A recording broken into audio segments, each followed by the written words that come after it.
پیغمبر علیه الصلاة والسلام مبارک څه چا پوښتنه وکړه، ویل یا رسول الله هغه خبره راوښیه، هغه څوک راوښیه، هغه عمل راوښیه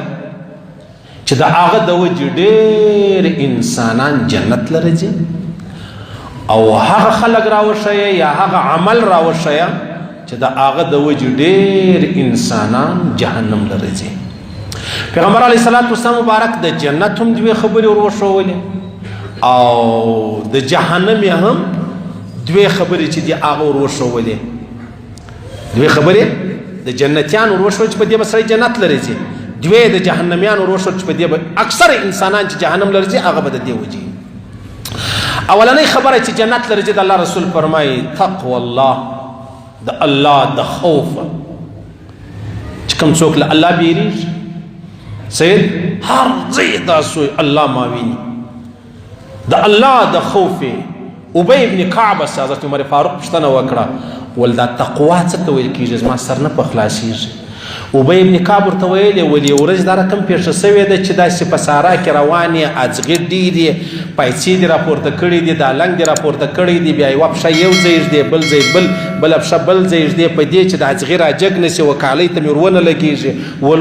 نو صحرا د خامخا اځغې ول بعینه تقوا دې ته ویل کېږي. شراب رال پښه تر واړوه، سود رالی پښه تر واړوه، قتل رالی پښه تر واړوه، دا خو مې غټې ګناه درو شه، غیبت رالی پښه تر واړوه، بهتان رالی پښه تر واړوه، او غلط نظري راله مخچین را واړوه. بس دې ته تقوا ویل کېږي. صحیح سلام. او د الله له خوفه شی پرېښول دې ته تقوا ویل کېږي. د الله د خوفه هره ګناه پرېښول دې ته تقوا وایي. تاسو خبر یاست عزیزانو، کم سړی چې د الله په دربار کې فقط یو واره وژاړي، فقط یو واره وژاړي، د الله د خوفه د الله د بیرې وژاړي. علامه بیهقي حدیث نقل کړی دی، د الله رسول فرمایي چې کله یو سړی وژاړي دا د سترګو څخه دومره قدر وشکه راوبهیږي لکه د مچ سر راواخله، پر د جهنم حرام دی. صحیح سلو. د قیامت په ورځ به د یو سړي په باره کې الله فیصله وکړي ته به جهنم له راځي، د دې سترګو له باړوګانو څخه به یو بیشته راشي د الله په دربار کې به ودري، یو بیشته. یا الله ستا نبي دا ویلي دي چې کوم سړی ستا له خوفه وژاړي د هغه جهنم لره تلل داسې ناممکنه ده لکه شیدې بیرته د غوا او د ګامیشو په پرګونه نه ایستنګه، داسې ناممکنه ده. نو دا خو دا بیشته ورته یو ورځ الله ستا خبره کېدله د په سترګو کې دومره قدر وشکراله زه پر باندې نون شوم، زه دا یو بیشته ورته وایي زه ور باندې نون شوم. صحیح سلام. نو اوس الله پاک د دې یوه بیشته د وجه جهنمي برته راوګرځي. څه پکې وایاست؟ عمر فاروق رضی الله تعالی عنه به دومره ژړل په دا سترګو کې علیحده د لیرې ځای نشان معلومېدی، دومره به یې ژړل لکه پر ډبره چې ډېرې اوبه وبهیږي،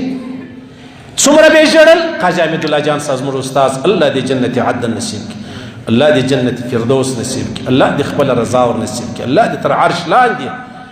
د آخرت کې زموږ ډېر محترم استاذ د ګجران والي ملایان طالبان ډېر ښه پېژني.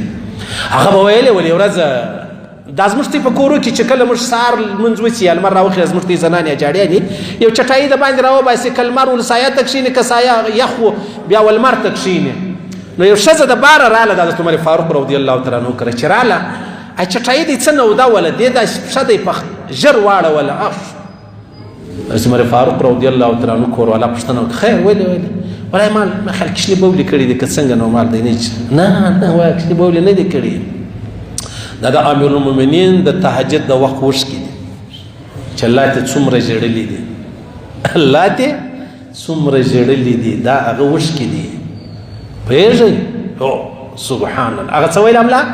ویلې ول دا پیغمبر اسلام مبارک په احد کې سوچ مشکل رالی ګر صحابه جملاړو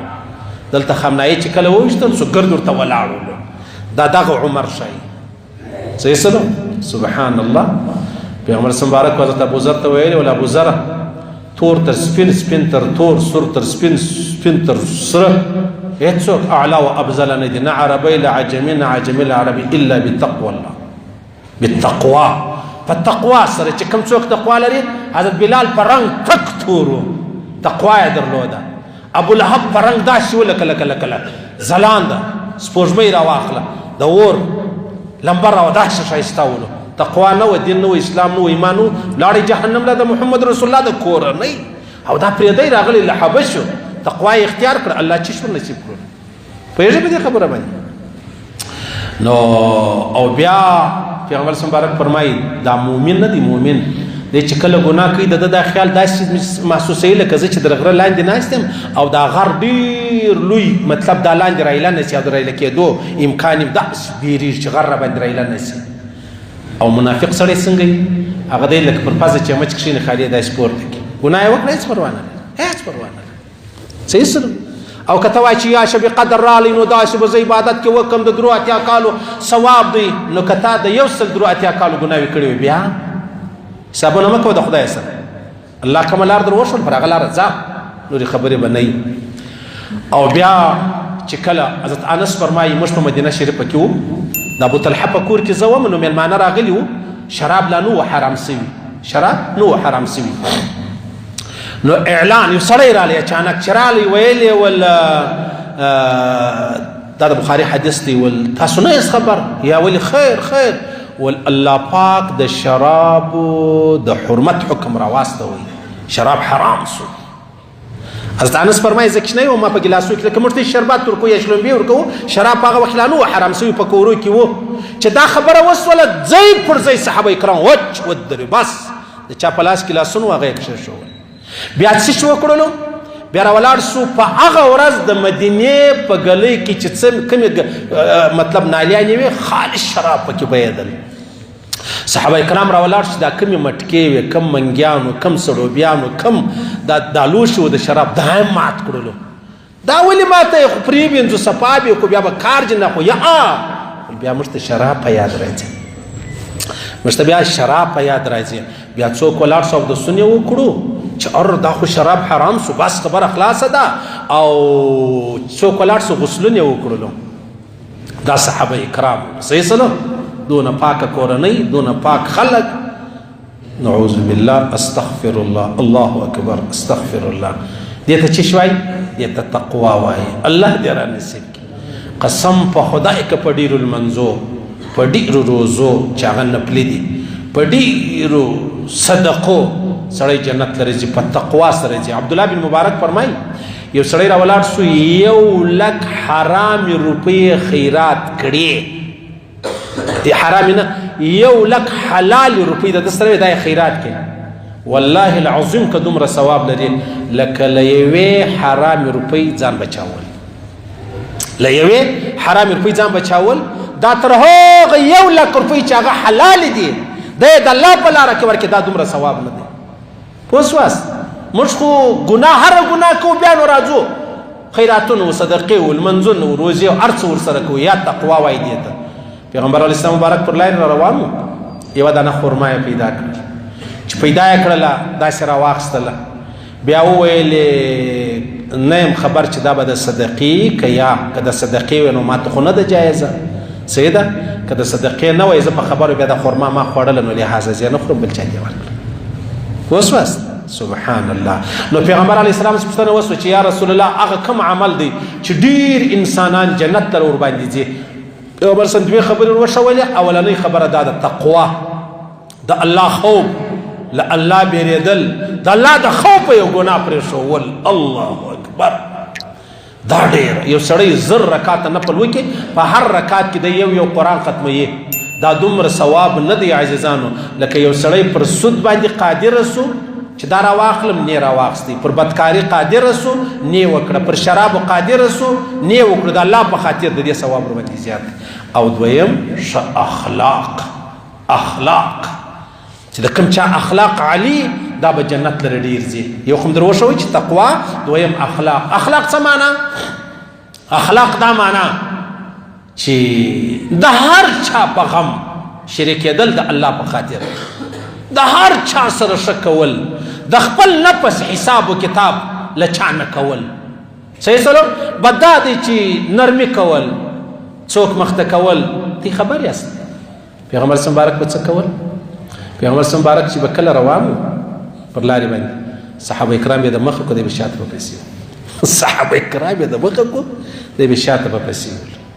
صحیح سلام څومره عظیم اخلاق څومره